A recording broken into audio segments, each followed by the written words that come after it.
Fans me, ọ̀nà ti ṣí o, road don open. I suppose dey Malaga today in Spain. I get show but I submit Canada. Na here I go withdraw am say Kimalo lose the show Spain. I go withdraw my Canada. So as I this withdrawal, I say wọ́n ti lù òun rè o, wọ́n ti fún mi Canada o. Èmi tí mo ní mo fẹ́ lọ withdraw torí Spain.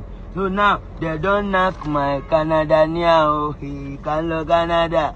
Máa wọ̀rí ó máa gbowó Canada, máa fi kọ́lé Canada rálé wálé, ó tún máa ra mọ́tò Canada.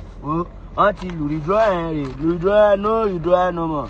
This is going you understand, no stopping no more. Ó ń lọ Canada òun rè, wọ́n ti lù ó ti lọ bẹ́ẹ̀ yẹn. Ìfáǹsì mi ẹ̀tẹ̀wó show gbogbo Canada wọ́n ti lù, ẹ̀tẹ̀wó gbogbo show 30 show wọ́n ti lù ní Canada. Mo máa lọ Canada, máa fa Canada, máa gbowó Canada, gbogbo nǹkan Canada, máa jayé Canada, live Canada life, Canada.